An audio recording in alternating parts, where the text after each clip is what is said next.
Bismillahirrahmanirrahim. Assalamualaikum warahmatullahi wabarakatuh. Alhamdulillah wassalatu wassalamu ala Rasulillah Muhammad ibn Abdullah wa ala alihi wa sahbihi wa man walah wa ba'd. Fa ya ibadallah usi nafsi wa iyyakum bi taqwallah faqad fazal muttaqun fala tamutunna illa wa antum muslimun. Faqala ta'ala ya ayyuhalladzina amanu taqullaha haqqa tuqatih wa la tamutunna illa wa antum muslimun. Keluargaku sekalian yang terhimpun di dalam Pertagas, Pertamina Gas, kita mengawali dengan bermohon kepada Allah semoga siapapun yang berada di ruangan ini atau terhubung dalam kajian ini, semoga senantiasa dijaga, diberkahi dan dilindungi dalam kebaikan oleh Allah Subhanahu wa taala. Kita doakan yang bertugas di luar kota. Tadi saya dengar info juga Pak Direktur sedang di Semarang. Semoga giatnya dimudahkan oleh Allah dan semoga diberikan keberkahan. Ada satu bagian yang penting amanat Nabi di hadis Muslim pada satu sifat kepemimpinan, bahwa di antara sifat pemimpin dan yang dipimpin itu harus selalu membangun kekompakan dengan nilai cinta dan doa. Ini yang sering dilupakan.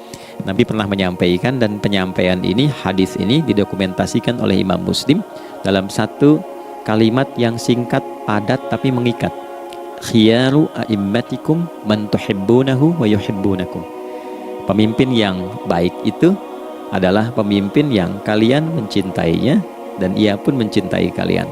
Nah, membangun cinta itu salah satu jembatannya dengan doa. Oleh karena itu, di antara doa yang dianjurkan saat Anda memulai pekerjaan, itu bukan hanya untuk pribadi, lancarkan pekerjaan saya, tapi juga sehatkan pimpinan saya. Pimpinan mendoakan sehatkan anggota saya, sehingga semua itu melahirkan sifat harmoni yang memberikan kenyamanan dan kebahagiaan dalam bertugas. Nah, izinkan saya mengawali dengan itu dulu, karena itu di antara sunnah yang seringkali terlupakan, sehingga bekerja itu lebih banyak dilakukan dengan tekanan menyelesaikan tugas dibandingkan dengan rasa cinta untuk bisa memberikan nilai ibadah di dalamnya. Yang kedua, semoga sholat kita diterima oleh Allah Subhanahu wa taala. Nah, yang kedua ini tidak cukup dengan amin. Kita harus tahu dulu standar penerimaan itu seperti apa. Dan yang kedua, kenapa harus sholat? Ini poin pokoknya. Mengapa sih umat Islam itu cukup hanya misalnya dengan bersyahadat saja dipandang sudah berislam, lalu berbuat baik? Kenapa mesti ada sholat? Kenapa bahkan yang pokok sampai 5 waktunya? Dan jumlah rakaatnya pun diatur sedemikian rupa, sampai teknisnya pun dijelaskan dengan rinci. Saking rincinya, bila ada yang menyimpang dari rincian itu, maka dianggap sholatnya tidak sah dan mesti diulang. Shallu kama ra'aitumuni usalli. Sholatlah kalian seperti kalian persis melihat aku menunaikan sholat. Dan dalam sholat inilah kemudian ada sanad yang tersambung secara ketat sampai-sampai dalam hadis Muslim nomor hadis 397. Demikian di Al-Bukhari juga diabadikan di nomor hadis 757 oleh sahabat Abu Hurairah. Sanadnya tersambung kepada Khalad bin Rafi Az-Zuraiqi, seorang yang sholat di samping Nabi tapi bermasalah sholatnya, lalu Nabi meminta beliau untuk mengulangi sholatnya sampai 3 kali peristiwa itu, hingga beliau berkata, ya Rasulullah au kama qala alimni ma uhsinu ghairah. Ya Rasulullah, tolong ajarkan kepadaku karena aku tak punya pengetahuan lebih dibandingkan dari apa yang telah aku kerjakan. Nah, dari dasar ini melahirkan satu pertanyaan kritis, ya, dan juga perlu argumentasi yang kuat secara syariah mengapa kita menunaikan ibadah sholat. Baik teman-teman sekalian, karena waktu kita sangat padat, ya, kita manfaatkan sebaik-baiknya. Saya mohon izin, kajian kita akan lebih fokus kepada inti materi sehingga manfaatnya lebih banyak kita dapatkan. Salat satu-satunya amalan di dalam Islam yang mencakup 4 bagian pokok dalam beragama. Jadi ketika seseorang menetapkan dirinya beragama dan ciri satu nilai agama itu bernilai benar, ya, dalam nanti kalau kita mau komparasikan atau kita riset, itu ciri pokoknya ada 4. Satu, ada aspek namanya aspek keyakinan, ya, tauhid atau akidah.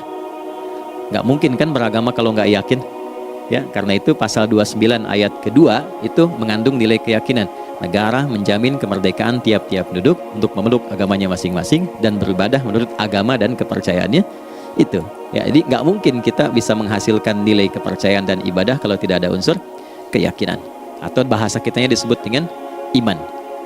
Ya, iman itu nanti juga dipaku dalam setiap nilai kebangsaan di konteks Negara Kesatuan Republik Indonesia. Ini yang paling membahagiakan. Jadi mau jadi pegawai apapun itu syarat, ya, salah satu syarat yang melekatnya beriman dan bertakwa kepada Tuhan Yang Maha Esa, gitu kan?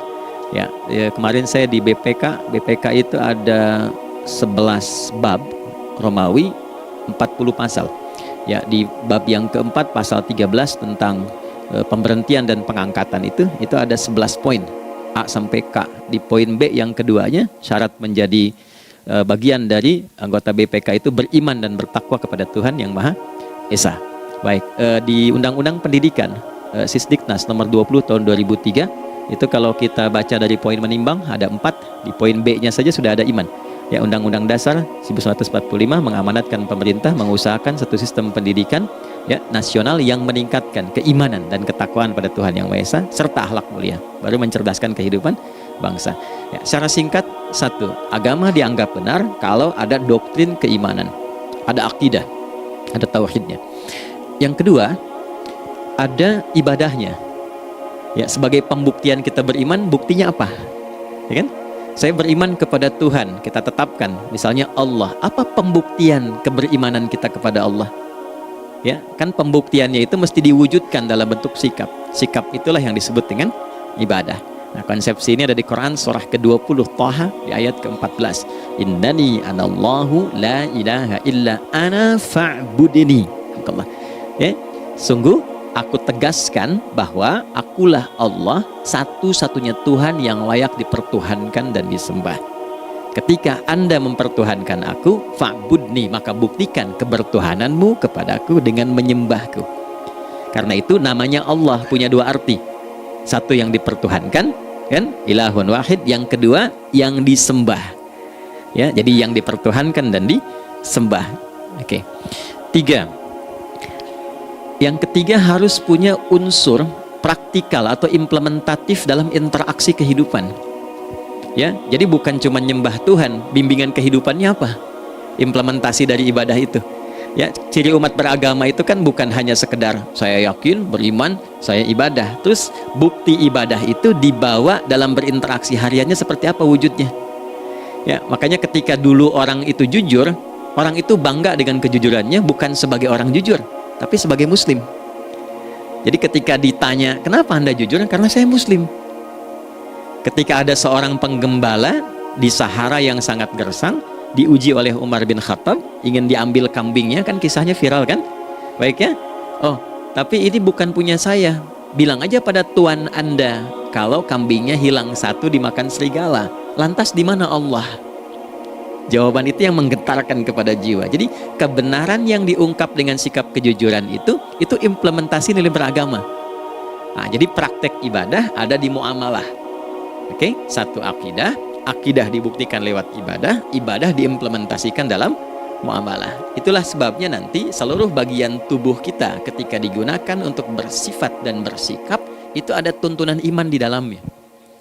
Oke? Misal, saya tanya begini ya, ini mukaddimah ya, kita belum mulai nih. Saya tanya gini, apa fungsi mata? Tuh kan, sudah keliru kan? Nah, kalau hanya melihat, hewan juga melihat. Ya? Coba kambing melihat, kan? Elang melihat. Lalu apa bedanya fungsi mata kita dengan mata hewan?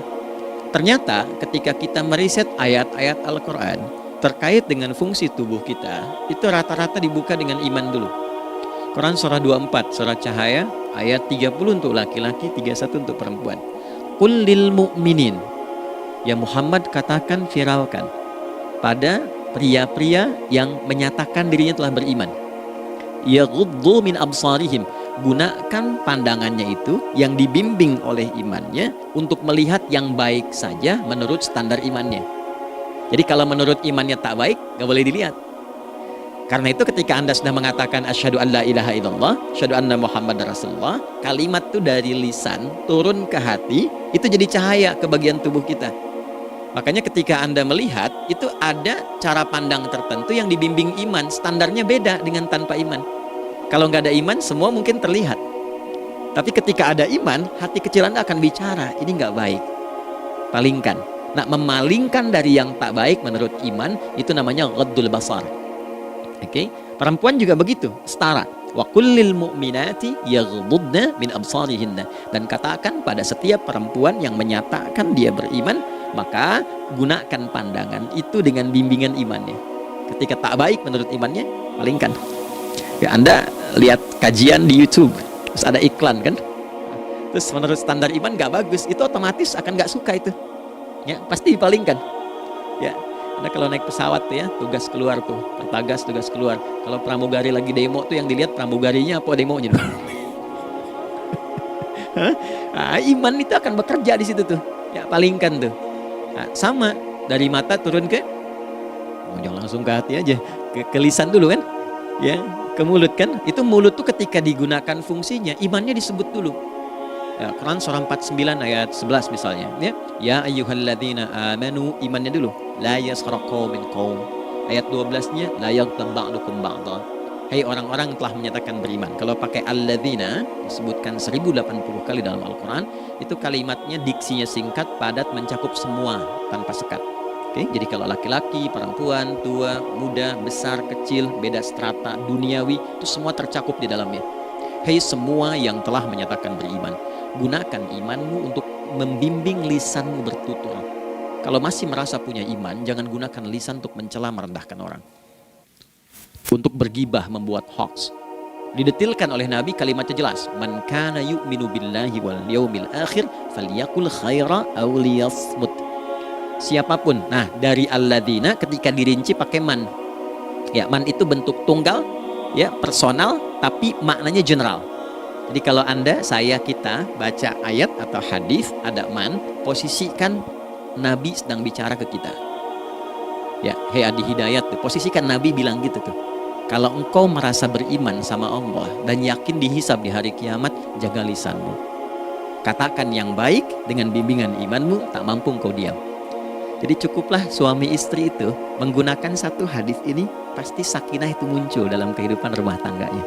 Ya, itulah sebabnya kenapa sakinah didahulukan dibanding mawaddah.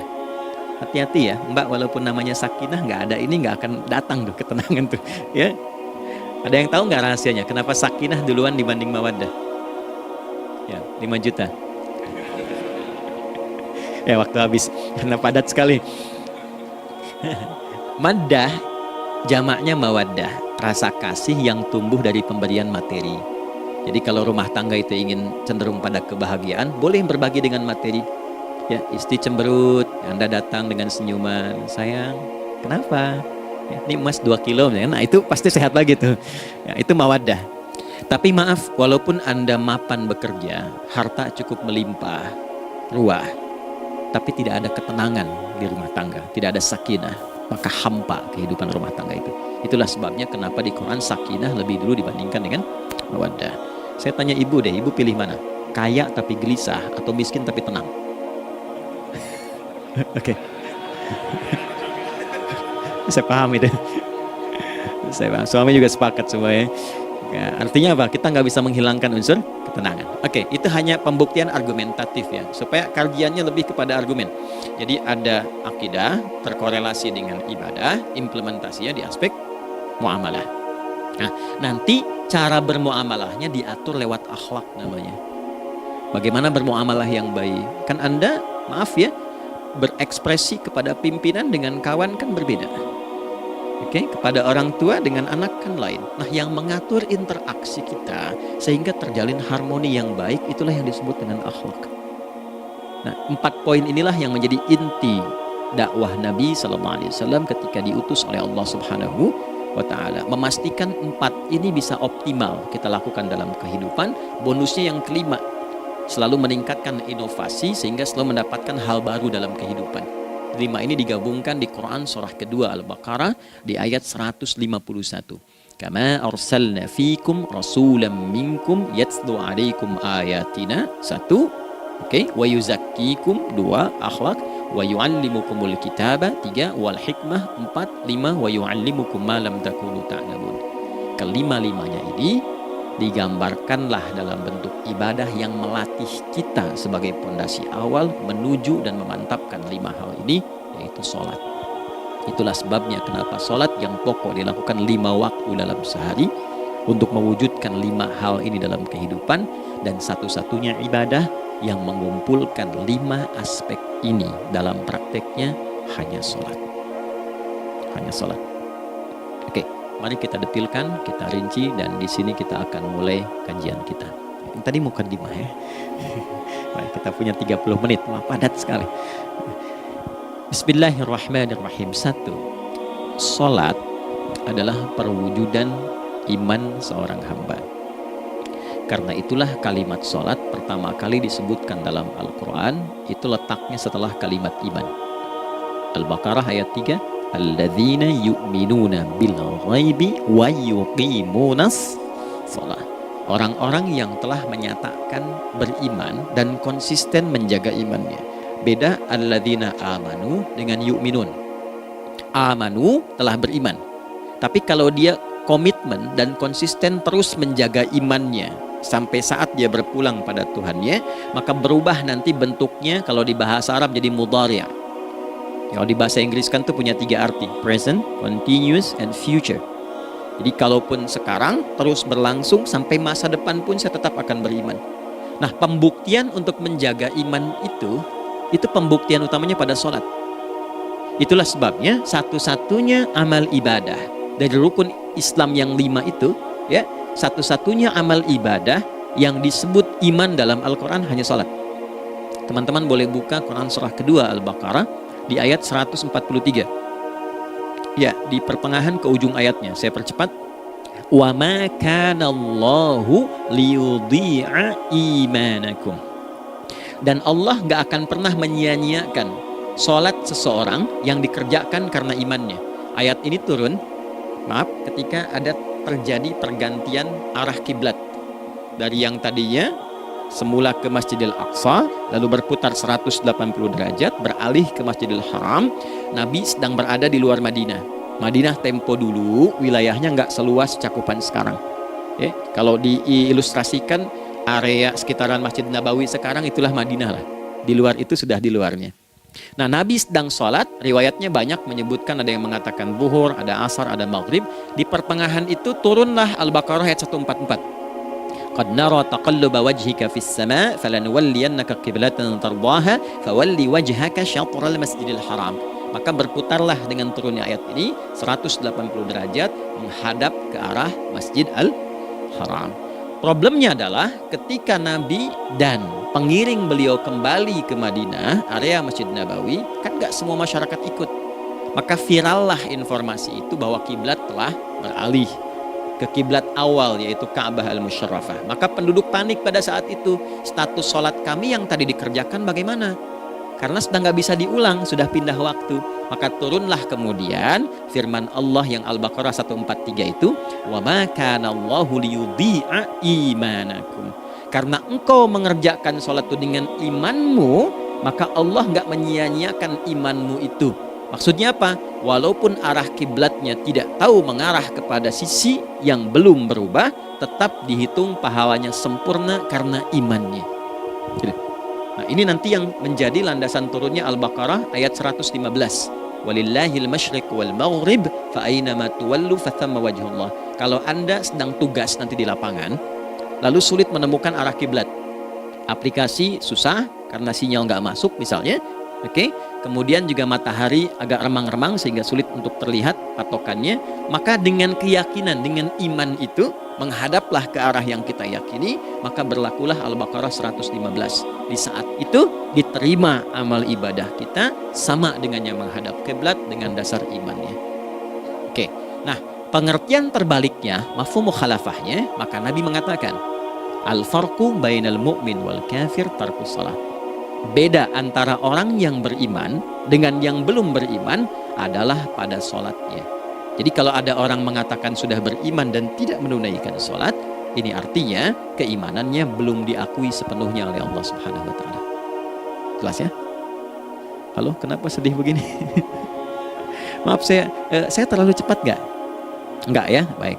Jadi dalam poin ini penting pembedanya di sholat. Itulah sebabnya kenapa dari kecil kan, usia sekian, dari mulai 3 ke arah 7 tahun contohkan. Ya, orang tuanya sholat bentangkan sejadah. Kalau bisa, kalau anak sudah mulai suka tuh kasih model sejadah yang anak-anak sukai bentuknya. Ya, dulu ada anak saya senang model mobilan, saya tidak sebutkan supaya tidak endorse gitu ya. Dikasih sejadah dengan pola itu, dia senang tuh ikutin. Kita nggak minta sholat, dia datang sendiri. Ya, nanti setelah mulai 7 tahun kan baru diajarkan dengan baik, diajak ke masjid kalau yang laki-laki. Demikian seterusnya. Ya, mengapa dari awal dituntun seperti itu? Untuk memberikan sebuah penguat bahwa penjagaan iman dimulai dari sejak dini. Ya, tapi di Indonesia saya perhatikan kelasnya sudah advance. Ya, TK sudah manasik gitu. Itu satu ya. Karena nanti kalau Nabi bilang begitu artinya akan terjadi orang mengatakan beriman tapi tidak sholat. Ya, makanya keras dari awal Nabi katakan bahwa pembeda antara orang yang beriman dengan yang baru klaim beriman itu pada sholatnya. Ya, pada sholatnya. Mengerjakan sholat maka sah status imannya, tidak menunaikan sholat maka bermasalah imannya. Itu poin yang pertama. Yang kedua teman-teman sekalian, ibadah. Kita lanjut ya. Sholat adalah bagian pokok terpenting dari ibadah. Nah, di sini kita akan mulai membuka sedikit rahasia terkait dengan aspek ibadah ini. Teman-teman sekalian, ternyata sholat ini ketika oleh Allah diturunkan dalam Al-Quran, dalam konteks penunaian ibadah, bukan berarti hanya mengkoneksikan atau mengkorelasikan hubungannya dengan iman saja, bukan. Karena saya beriman, saya buktikan ibadah nyembah Allah lewat sholat. Dalilnya Quran surah ke-20 ayat 14. Innani anallah la ilaha illa ana. Aku tegaskan akulah Allah, gak ada Tuhan yang layak dipertuhankan dan disembah kecuali saya. Fa'budni, kalau Anda telah menyatakan beriman padaku, buktikan keberimananmu dengan menyembah saya dalam ibadah. Bentuknya bagaimana ya Allah? Teruskan ayatnya. Wa aqimis sholata. Tunaikan sholat sebagai bukti ibadah itu li dzikri, sebagai zikir kepadaku. Jadi korelasi antara ibadah dengan iman sudah kita sebutkan dalilnya. Sekarang ibadahnya tersendiri ketika ditunaikan, apa manfaat dari ibadah itu? Mengapa mesti ada 5 waktu? Dan apa turunan manfaatnya dalam kehidupan kita? Kalau kita mengerjakan itu, dampaknya kepada kehidupan kita apa? Nah, inilah indahnya di dalam Islam, dijelaskan dalilnya, diberikan contohnya, diberikan alasannya, dan yang paling indah, diberikan penjelasan dengan detail tentang manfaat-manfaatnya. Ini tidak ditemukan di dalam konsep keyakinan manapun. Kalau teman-teman boleh mau riset silahkan. Ada nggak satu keyakinan agama tertentu yang dari ibadahnya tuh diatur? Cara memulainya, bacaannya, detailnya, manfaatnya, waktunya, sampai dengan hasilnya, sampai kiamatnya. Ini menunjukkan bukan karya manusia. Bukan karya manusia. Kalau karya manusia setiap orang bisa buat itu. Ya, ketika ini menunjukkan bukan karya manusia, maka pertanyaannya dengan cara apa lagi Allah memberikan pembuktian pada kita bahwa Ia Tuhan yang hak yang harus kita sembah. Nah, kalau sudah paham, mari kita rincikan turunan tentang sholat ini. Kita mulai satu-satu teman-teman sekalian dari waktu sholat. Seperti kita ketahui waktu sholat ada 5. Tapi yang sering kita dapati dari yang 5 ini tidak semua orang mengetahui tentang makna dari nama dan pembagian di waktu ini. Yuk kita mulai rincikan. Sholat yang pertama namanya apa? Gak usah khawatir, menang gak dapat hadiah kalau benar. Salah juga keterlaluan. Oke, 1 subuh. Dia satu-satunya nama sholat yang punya 2 nama ya, subuh dan fajar. Oke, Pak Fajar, Pak waktu sholat. 2 zuhur. 3 asar. 4 maghrib. 5 isya. Oke, rumus hitungannya 24 434 ya. Rumus bilangannya 24 434. Kalau mau tanya nomor koneksi dengan Allah 24 434, 2 subuh, 4 zuhur, 4 asar, 3 maghrib, 4 isya. Oke, pertanyaannya, apa artinya nama itu? Selama ini jangan-jangan kita hanya tahu namanya tapi tidak memahami maknanya. Itu poinnya. Oke, sekarang mari kita mulai. Izin saya tidak punya kemampuan untuk menuliskan, ya, karena memang saat ini terbatas, tapi kalau diperkenankan bisa kita coba uraikan sedikit. Baik. Ya, bismillah, jazakallah khair. Mohon fokus baik-baik karena waktunya tinggal 21 menit lagi. Izin saya pastikan dulu ya supaya terlihat dengan baik. Ibu kelihatan di sana?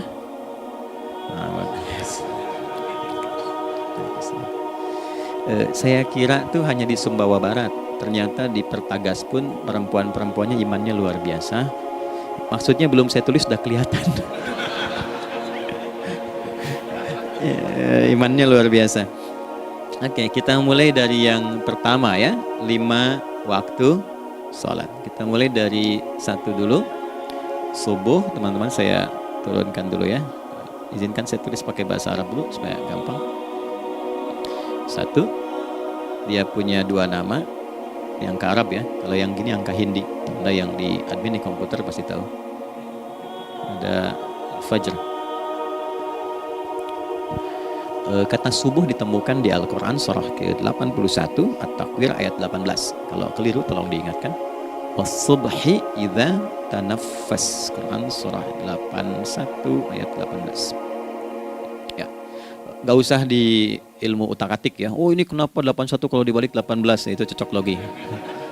Abaikan aja itu. Ya. Fajar agak banyak di Quran terkait dengan nama sholatnya ada di Quran surah ke-17 di ayat 78. Aqimis salata liduluki syamsi ila ghasaqil laili wa qur'anal fajr. Inna qur'anal fajri kana mashhuda. Yuk kita mulai ke maknanya dulu. Ingat rumusnya ya. Rumusnya ini selalu begini rumusnya. Aqidah selalu punya korelasi dengan ibadah. Ibadah selalu punya korelasi dengan muamalah, interaksi harian kita. Muamalah hiasannya adalah akhlak. Barulah kemudian di sini muncul inovasi dalam kehidupan, hal yang baru. Hidup ya, yang mengacu pada 2 kebahagiaan yaitu dunia dan akhirat. Ya, konsepsi ini nanti ditemukan di Quran surah ke-2 Al-Baqarah ayat 201 dan menjadi doa paling favorit umat Islam Indonesia saat ini. Rabbana atina fid dunya fil akhirati. Oke, ya cukup. Subuh. Ini rumus dasarnya. Dari akidah, kita beriman, pembuktian imannya lewat ibadah sholat. Apa hubungan sholat dengan aktivitas harian kita? Subuh asalnya terkorelasi dengan kata asbah. Oke? Asbah itu asalnya sesuatu yang sudah siap dengan rencana yang matang. Baik, orang Arab tuh kalau bertanya begini, kaifa asbahta ya akhi? Kaifa asbahti ya ukhti? Bagaimana kabarmu di pagi ini? Itu bukan hanya nanya kabar kesehatan. Beda dengan kaifa haluk, beda. Ya, itu bertanya bagaimana kabarmu hari ini, aktivitasmu bagaimana? Lancar, sudah siap, planning bagus dan sebagainya. Ya, itulah sebabnya ketika Allah bersumpah dengan awal waktu, penandanya adalah planning kegiatan. Ya, was-subhi, dan aku bersumpah demi waktu subuh, awal mula untuk berkegiatan, idza tanafas, apabila sudah mulai bergerak. Bersamaan dengan nafas yang keluar itu, maka sudah jelas rencana yang dibuat. Ya, jangankan kita, semua alam itu, semesta itu seluruhnya bukan hanya bertasbih, tapi beraktivitas dalam tasbihnya. Di waktu subuh, matahari sudah mulai bersinar kan? Ya, dan sinarnya mengambil manfaat loh, mengandung nilai manfaat, memecah keheningan malam dan menghilangkan kegelapannya. Gelap mulai hilang, datang kemudian sinar yang memberikan kita bimbingan untuk beraktivitas. Tumbuhan dimulai waktu itu sudah mengeluarkan oksigen, menyerap karbon dioksida. Saya waktu di Utrecht, di Delft di Belanda, ya, saya coba ingin membuktikan. Kan adzan nggak terdengar keluar ya. Jadi sebelum waktu subuh itu saya keluar, kebetulan flatnya waktu itu dekat area hutan yang agak rimbun, enak gitu, udaranya bagus. Itu sebelum subuh terasa karbon dioksida. Walaupun cuma beda hampir 1 menit. Tapi begitu masuk waktu subuh, keluar kesegaran yang luar biasa. Oksigen yang keluar. Ya, ini kan nggak mungkin kalau kuasa Allah tuh nggak mungkin terjadi seperti ini kalau bukan kuasa Allah Subhanahu Wa Taala. Tapi poinnya adalah yang bicara begini Quran. Nah sekarang yang ingin saya katakan adalah alam semesta dalam konteks seperti matahari, kemudian tumbuhan, binatang, ayam bahkan mulai berkokok, punya planning yang teratur. Masa kita makhluk yang dihisap tuh nggak teratur, nggak punya perencanaan? Maka subuh itu mengajarkan kepada kita, jangan sampai ada orang Islam yang punya keimanan, lalu menunaikan sholat, diajarkanlah oleh Allah, setiap masuk subuh itu harus punya agenda yang jelas, planning yang terukur. Jangan terjadi mengaku muslim, beriman, tapi nggak jelas perencanaan hidupnya. Jam 7 mau di mana? Jam 8 kerjakan apa? Anda dari sini ketemu 7 ke 4, atau setengah 8 ke setengah 5, 8 jam kerja. Oke, berangkat jam berapa? Petakan di jalan macetnya di sebelah mana? Ukur sampai kantor tiba jam berapa? Apa yang mau dikerjakan di kantor? Itulah Islam, itulah subuh. Sehingga tidak ada satupun orang Islam di era Nabi mengajarkan beraktivitas kecuali terukur dan teratur. Bahkan Nabi memulai itu evaluasinya di malam hari. Sehingga turun di antara surah Al-Insyirah itu ada ayat yang tegas mengatakan di ujungnya, فَإِذَا فَرَغْتَ فَانْصَبْ. Evaluasi yang telah berlalu di malam hari, evaluasinya menyeluruh sampai ke zikirnya. Dicatat nih, ya aku hari ini secara spiritual itu, mohon maaf, sholat jamaahnya berapa waktu tuh? Dari 5. Oke, misalnya dari 5 itu cuma 4, berarti koreksi ada yang kurang. 1, ya. Yang kedua, secara intelektual sudah berapa bacaan yang dibaca saat ini, ilmu yang ditingkatkan, mensyukuri anugerah akal dan sebagainya. Bekerja sempurna enggak? Turunkan ibadahnya bagaimana? Ketika ada yang kurang, istighfari. Ya, sebagai seorang ayah, ada nggak sesuatu yang salah yang dilakukan belum sempurna? Sebagai seorang ibu, anak dan sebagainya, istighfar. Itulah sebabnya sebelum tidur Nabi ajarkan istighfar, yang kita tahu 70 kali kan, 100 kali. Yang saya tanya, 1 ke 70 itu istighfar apa saja? Apakah hanya bilangan di lisan? Atau dari lisan diingatkan oleh pikiran, ditembuskan ke hati?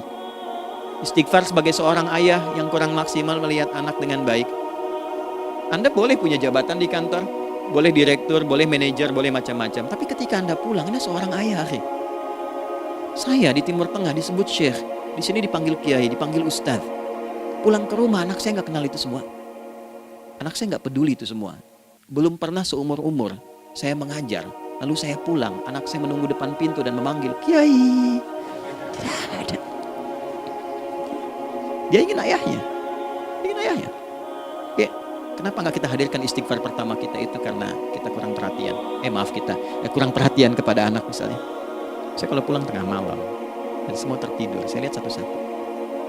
Perbaiki cara tidurnya, doa, lihat satu-satu, minta ampun sama Allah. Dan ya kadang sebelum mengalirkan air mata kita nggak bisa tidur karena nggak tahu nanti ketemu lagi kan di akhirat itu. Itu poin yang paling penting. Nah, jadi istighfar pertama itu untuk diri kita, ketaatan pada Allah, untuk diri kita sebagai anak pada orang tua, sebagai suami punya tanggung jawab istri atau sebaliknya, demikian seterusnya. Nah itu kalau sudah kita bisa lakukan, dievaluasi, direncanakan besoknya. Fa'idha faraghta fansab, direncanakan lagi yang berikutnya, besok mau ngapain, tulis malam. Kalau kita biasakan begitu, tidurnya enak. Karena nggak ada beban, damai hidupnya. Dengan teman damai kalau ada perselisihan sebelum tidur. Ya, jadi nggak ada orang mengigau itu masalah-masalah kehidupan dunia yang belum tuntas. Ini dunia saat terjaga bermasalah, saat tidur pun masih bermasalah. Gara-gara kamu nih, kapan istirahatnya? Ya. Nah, ketika kita bangun dari subuh itu, maka rencana yang sudah kita siapkan itu, teman-teman sekalian, dibawa menghadap Allah supaya minta kemudahan, minta kelancaran, minta pendampingan, minta bimbingan. Itulah sebabnya kita dipanggil sholat di awal waktu, supaya rencana yang sudah kita siapkan itu minta taufiknya, persetujuan dan perlindungan dari Allah. Inilah yang menjadikan rahasia umumnya para sahabat memulai berkegiatan sejak dari masjid. Teman-teman boleh riset deh hadis-hadis tentang sholatnya sahabat dan kaitannya dengan syuruk dan pekerjaan. Rata-rata memulai dari masjid. Mereka tungguin, evaluasi, begitu siap, syuruk, minta sama Allah, berangkat. Saya mau kasih satu rahasia ya. Boleh jadi ijazah, tapi ini diantara kita aja ya. Anda boleh lakukan, berangkat ke masjid itu dengan baik. Terus minta misalnya, ya Allah, Kau perintahkan aku untuk berikhtiar, sekarang aku lakukan. Kau perintahkan aku untuk merencanakan, sekarang aku ikhtiarkan. Mohon lindungi, mudahkan, dan berikan bimbingan terbaik untuk mendapatkan hal yang wajar, halal, baik, dan kau ridhoi. Anda berangkat. Pulang. sebelum nyampe rumah, mampir dulu ke masjid. Masjid terdekat dari rumah aja. Sholat 2 rakaat, gitu. Ya, sholatnya bisa sholat wudhu, tahiyatul masjid, dan sebagainya. Setelah itu pulang. Doa dulu habis sholat, ya Allah, aku telah berikhtiar seperti apa yang telah Engkau perintahkan. Sekarang aku memohon rizki darimu seperti apa yang telah Engkau janjikan. Kalau dengan semua ikhtiar ini belum cukup menurunkan rizki darimu, maka mohon tunjukkan padaku saat ini dengan cara apa lagi aku mesti berikhtiar. Oke? Silahkan Anda pulang dengan suasana itu ke rumah dan lihat apa yang terjadi. Rasakan bedanya, bedakan rasanya, dan pasti terasa bedanya. Gak ada kesan yang lain pada jiwa. Jadi yang dibawa ke rumah itu bukan aura kantor, bukan aura jalan yang macet, tapi ada ketenangan, kenyamanan, dan kenikmatan. Kalau teman-teman mau pakai sunnah sahabat ini dalam dunia pekerjaan dan Anda lakukan, coba sehari ini saja, rasanya pasti beda. Ya, ini bagian pertama. Nah, ketika kita ingin datang menghadap Allah dan mulai membawa rencana kita, kan perlu isyaratnya kan, kapan dimulai? Gak bisa tiba-tiba saya bangun jam 3 langsung sholat subuh, kan tidak begitu. Ya kan? Mesti ada satu sinyal dulu, yang dari sinyal itu ada feedback pada diri kita untuk merespon, gitu kan? Nah, pancaran respon atas sesuatu yang memancar akibat satu hal yang terjadi. Kalau di gaya itu kan, kalau ada gaya gerak, gaya dorong kan? Ya, kalau nggak salah F1 sama dengan F2 kan? Nah, gaya gerak sama dengan gaya dorong. Geraknya dikit, bunyinya kecil kan? Kencang bunyinya, kencang.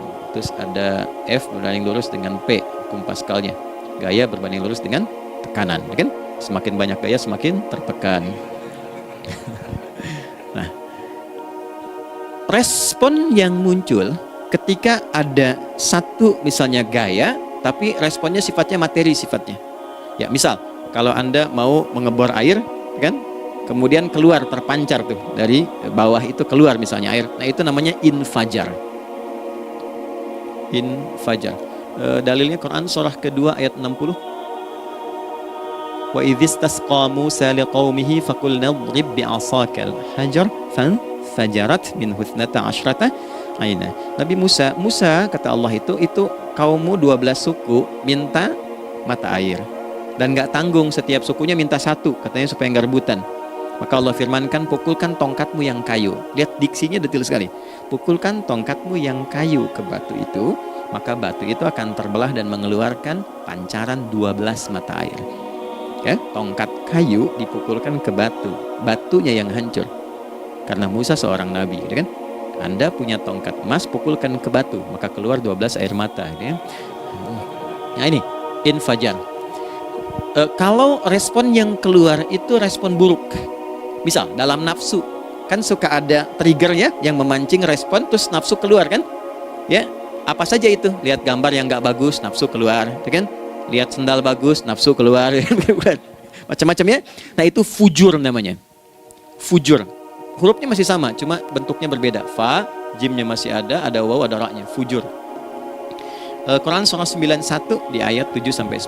Wa nafsi wa ma sawwaha fa alhamaha fujuraha wa taqwaha. Fujur tembus ke nafas, nafas memerintahkan yang buruk disebut su. Nafas ketemu su jadi nafsu. Makanya nama lain fujur itu nafsu.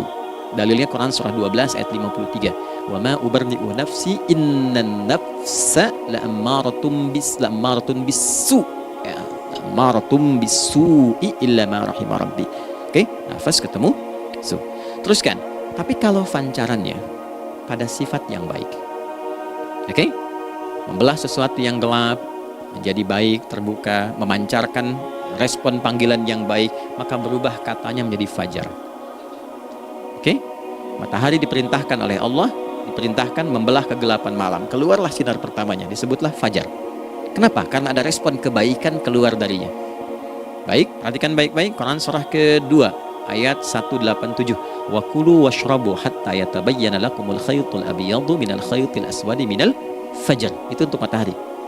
Kita lagi tidur enak-enak, sudah nyiapin rencana malam-malam, tiba-tiba ada panggilan, Allahu Akbar, Allahu Akbar. Itulah tandanya hati kita mengkonfirmasi iman kita dalam diri kita. Cepat, sudah adzan. Pernah begitu? Nah, konfirmasi itulah dalam bahasa lain yang disebut dengan fajar namanya.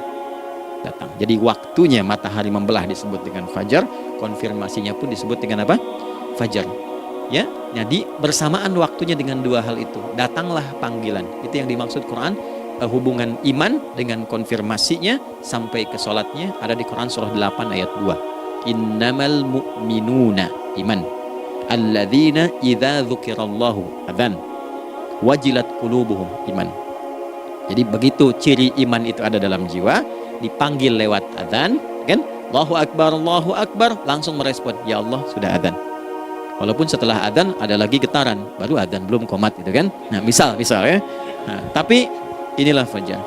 Jadi maksudnya rencana Anda ini agak jarang dibahas ya. Mohon maaf, ilmu ini agak jarang. Jadi jangan Anda bilang saya bid'ah, bukan. Ya, bukunya ada, referensinya ada. Cuman karena jarang dikaji, jangan sampai kekurangan pengetahuan menghukumi yang tahu jadi salah gitu. Ini poinnya. Jadi saya kalau bahas satu masalah itu bukunya saya kumpulkan. Tafsir awal sampai akhir yang ada apa, buku-buku tentang sholat apa, baru kita keluarkan. Jadi bagian topik-topik tertentu yang dibahas. Problemnya ketika membahas tentang ibadah cuma dua. Satu tentang bacaan, doanya apa. Yang kedua tentang gerakan, bagaimana mengerjakannya. Yang ketiga jarang dibahas hikmahnya apa. Padahal rumus dalam ibadah itu dalam fikih tiga-tiga mesti dipakai. Ini Quran surah kedua ayat berapa? Ayat 129. Rabbana wab'ats fihim rasulan minhum yatlu 'alaihim ayatika ini wa yu'allimuhumul kitaba ini wal hikmah ini. Barulah kita mendapatkan sesuatu yang baru. Ya. Ini wa yuzakkikum dan di 151 Al-Baqarah wa yu'allimukum ma lam takunu ta'lamun. Jadi ini bukan ilmu yang baru, bukan, belum tahu saja. Jadi selama ini yang kita kerjakan jangan sampai terbatas pada ritualnya saja untuk mencukupkan ini. Hubungan ritual dengan ini apa gitu. Ya, jadi subuh ini mengkonfirmasi bahwa ada satu keteraturan dalam kegiatan kita. Ya, alhamdulillah. 2, siang. Oke, setelah subuh, fajar, salat apa? Zuhur. Oke, saya tanya pada Anda, zuhur itu artinya apa? Sudah, cukup katakan Allahu a'lam. Waktunya terbatas ya. Nah, sahabat ditanya nggak tahu Allahu a'lam. Anda sahabat bukan, tabi'in bukan. Zuhur. Waktu tinggal 4 menit lagi. Oke, teman-teman, kalau kita jeli, ini kan sholat dikerjakan di siang hari kan. Siang itu bahasa Arabnya nahar. Naharun itu siang. Tapi kenapa sholatnya zuhur? Kok nggak sholat nahar gitu? Ya, lohor ya, ini paksain tuh. Zuhur, lohor. Ya. Terus sore biar nyambung cepat. Sore bahasa Arabnya kan masa. Masa al-khir, selamat sore. Kenapa kok sholatnya asar? Kok sholatnya namanya asar? Oke, maghrib, isya. Isya kan malam kan? Kenapa nggak lail? Lail itu kan malam. Kalau ada yang istimewa di malamnya itu lailah namanya. Makanya ketika turun Al-Quran disebut Lailatul Qadar. Karena malamnya istimewa. Beda, lail dengan lailah itu beda. Lail itu waktu malam, lailah ada yang istimewa di malam itu. Ya, jamaknya lail, layali, lela, lili, lala itu malam. Ibu lili, ibu malam-malam. Ya. Zuhur artinya jelas, terang. Ada idhar, dibaca dengan jelas terang, gak boleh dengung. Man amana, ya kan? Ya, min husni harus jelas. Ya, ada a jelas. Zuhur kenapa disebut zuhur? Untuk evaluasi kegiatan kita dari setengah hari. Sudah jelas belum hasilnya? Anda punya rencana di sini, evaluasi di siang. Jelas gak hasilnya? Pekerjaan Anda yang sekarang diamanahkan dari pagi jam 7 sampai sekarang, evaluasi dulu. Dicek, jangan cuma ditinggalkan. Oke, saya sedang kerjain, tinggalin dulu sholat. Bukan begitu. Ketika akan sholat, Anda cek dulu. Dari ke siang itu tengah hari, bagaimana hasilnya? Ada yang perlu disempurnakan gak? Ya, ketika ide-idenya mulai mentok, ada yang belum selesai, datang dulu sholat, tenang lagi. Saat tenang itulah dirumuskan kembali pelan-pelan. Kan lumayan dari jam 12 sampai jam 1. Diisi dengan baik, dilihat. Itu baru dunia ini. Kan kita ngejar ini juga. Karena nanti ayat 200-nya, ada yang cuma ngejar ini. Wa minan nasi may yaqulu rabbana atina fid dunya. Bukan, kalau nggak hafal diam aja. Wa minan nasi may yaqulu rabbana atina fid dunya wa ma lahu fil akhirati min khalaq.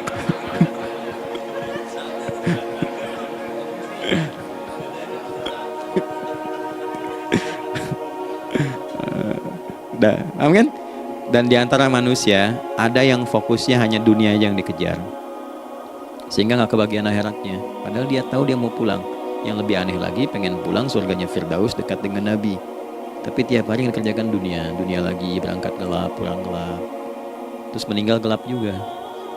Kan repot. Nah, maka mesti investasi kan. Anda kalau tugas keluar kan, apalagi keluar negeri kan hukumnya beda. Bekalnya pun tidak sama. Anda tugas ke Amerika, mata uangnya sudah beda, hukumnya sudah beda. Terus pengen pindah ke alam barzah, pengen hukumnya sama dengan dunia, mustahil. Ya, makanya dimensinya beda, keadaannya tidak sama. Baju yang dipakai kan beda, barang-barangnya nggak sama. Makanya disebut telah meninggal dunia, meninggalkan semua yang melekat pada dunia. Pindah ke alam lain, persiapan menuju titik akhir yang tidak ada ujungnya lagi. Nggak ada pembuka lagi. Jadi sudah ujung begini, nggak ada ruang lagi yang lain. Itu akhirat namanya. Makanya di sini cuma dua pilihannya. Kalau nggak ke surga, nah, itu, ya. Apa investasi yang ada di sini? Maka siang itu dicek dulu, pekerjaan jadi ibadah nggak? Tadi niatin ibadah nggak waktu berangkat dari rumah? Kan? Waktu ngetik, waktu ngerjain di kantor, jadi ibadah nggak? Kalau ibadah, Anda nggak mungkin berbuat kriminal. Anda nggak mungkin berbuat maksiat, nggak mungkin nipu, nggak mungkin nyogok, nggak mungkin korupsi. Kan lagi ibadah, nggak mungkin curang. Kan lagi ibadah. Anta'budallaha ka'annaka tarah. Anda itu mengerjakan segala hal sebagai ibadah, merasa diawasi Allah. Fa in lam takun tarah fa innahu yarah. Kalaupun Anda merasa nggak melihatnya, Anda yakin Anda dilihat. Itulah kerja pakai iman, maka ini di bawah akidahnya. Jangan ditinggalkan.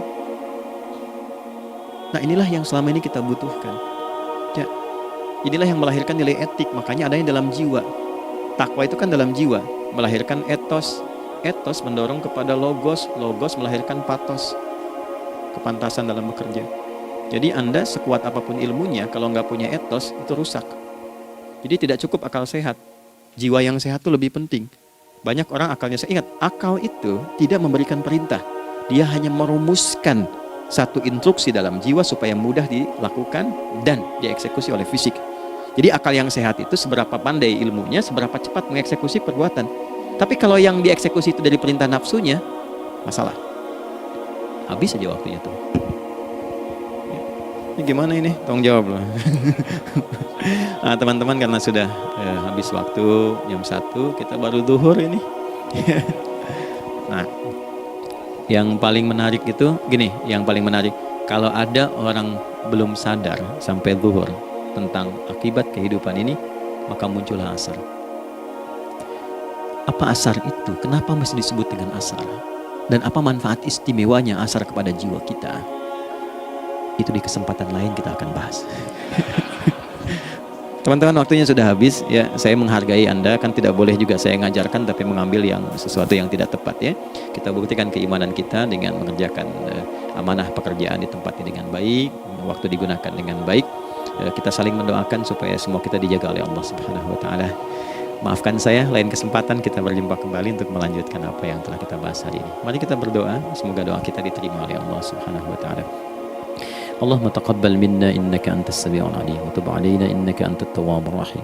Nahmaduka kama 'allamtana an nahmadak wa nashkuruka syukran kama 'allamtana an nashkurak. Antal muqaddim wa antal muakhir biyadikal khair innaka 'ala kulli syai'in qadir. Ya Allah, kami memujimu seperti Engkau mengajarkan kami untuk memuji dan bersyukur atas segala nikmat-Mu seperti Engkau bimbing kami untuk mensyukuri segala nikmat-Mu. Allahumma salli wa sallim wa barik ala habibikal karim rasulika al-mustafa al-amin sayyidina Muhammadin wa ala alihi wa sahbihi ajma'in. Ya Allah, anugerahkan kami kemampuan untuk terus bersalawat pada Rasulullah, sehingga dengan itu kami mendapatkan kemampuan yang baik untuk meneladani kemuliaan beliau dalam beraktivitas kehidupan. Rabbana la tada' lana fi maqamina hadza dhanban illa ghafarta. Ya Allah, jika ada pendosa hadir di ruangan ini atau terhubung dalam kajian ini, maka jangan biarkan ya Allah ia meninggalkan tempat ini dan kajian ini kecuali Engkau telah ampuni seluruh dosa-dosanya. Wala hamman illa farajtah. Ya Allah, jika ada satu di antara kami yang menghadiri kajian ini membawa kegelisahan, maka mohon tenangkan keadaan hatinya. Wala asiran illa yassartah. Jika ada yang sedang diliputi oleh kesulitan, maka mudahkan, ringankan dan hilangkan seluruh kesulitannya. Wala maridan illa syafaitah. Dan bila ada di antara kami yang diuji dengan penyakit, maka mohon angkat dan sembuhkan penyakitnya.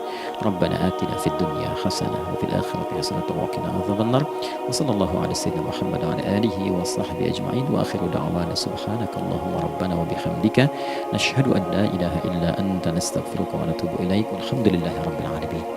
Nasrullah fatum qarib, basyiril mu'minin. Terima kasih untuk semuanya. Mohon maaf kami langsung pamit. Assalamualaikum warahmatullahi wabarakatuh.